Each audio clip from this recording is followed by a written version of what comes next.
Hey everyone, so in this section I wanted to go over changes of character and flip zones, what are they and how do we use them. So change of character, also known as a CHOCH, that's the abbreviation, is essentially where we see money swap hands and ultimately the market will go a different direction. Now, if we imagine the bigger infographic being a 15-minute time frame, and in this example here, we are currently bearish. We're putting in lower lows and lower highs. So supply is in control at all these points and demands are failing the whole way down.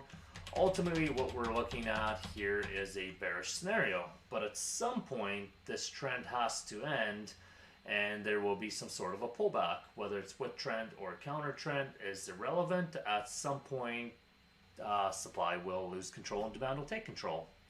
Now, a change of character is essentially a sweep of the lows and a sweep of the highs.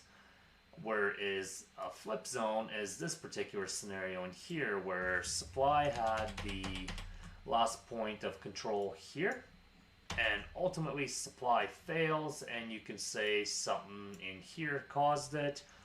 Sometimes you'll have multiple demand zones that could have been the cause. We will get into more detail how to spot these, but to keep things simple, we're just basically going to say even if you did have multiple demand zones here, at some point what the market does is as it comes into the supply zone, it'll have a reaction.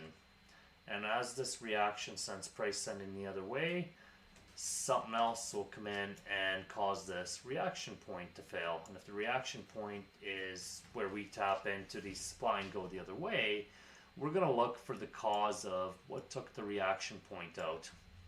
Now, about 3 out of 5 times, that'll be where price will ultimately come down to and take off. The other 2 out of 5 times, price will go to the extreme. Now, this will work different from pair to pair. Euro USD in particular is not one to love the extremes. It'll usually go off what took out the reaction point.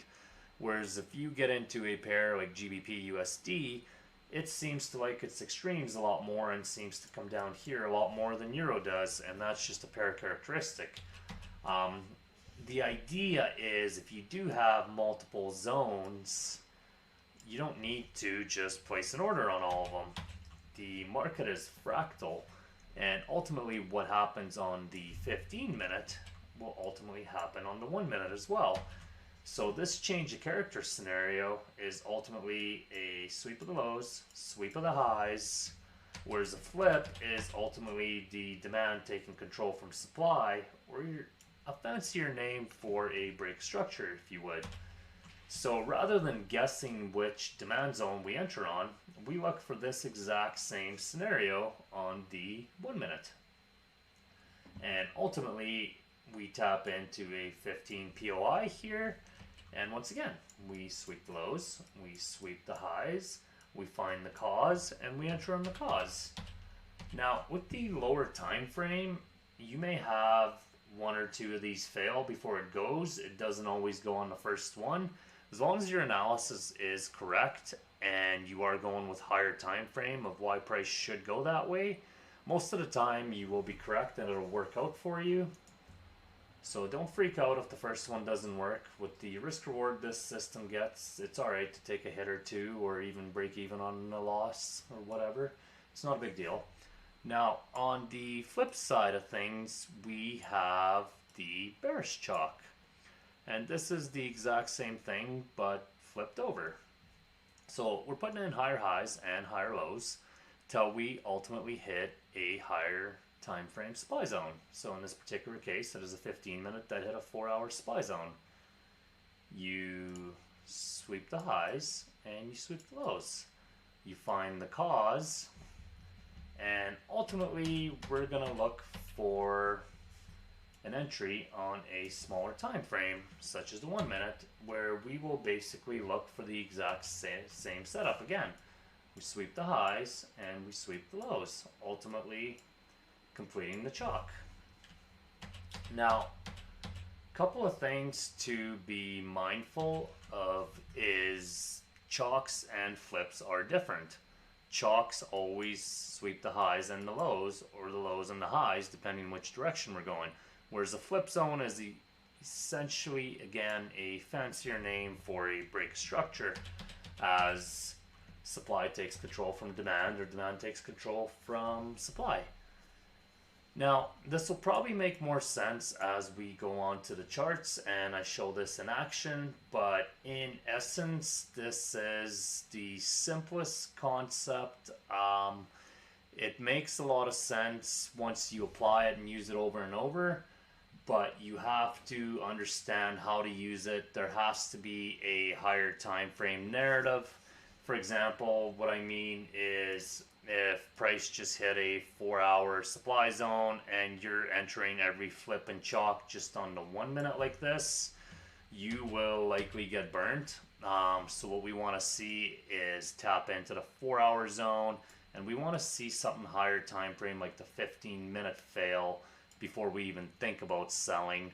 Even if it looks like we should start selling up here on the 1 minute or the 5 minute, we wait till the 15-minute breaks, and the 15-minute aligns with a narrative of shorting. Yes, you'll miss trades, but I promise you, you're going to miss a lot more losses than wins. So it's very important. This is how the system works together with the 4-hour and the 15-minute. So the exact same thing here as we tap into this demand zone.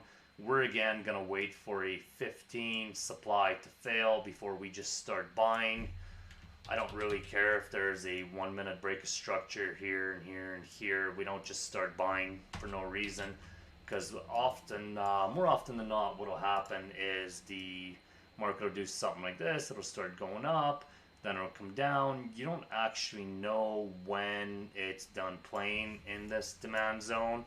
Whereas once we break something higher time frame, such as 15, it is a much higher probability setup to now enter in here and look for a either pro trend move or counter trend pullback, whatever the scenario may be.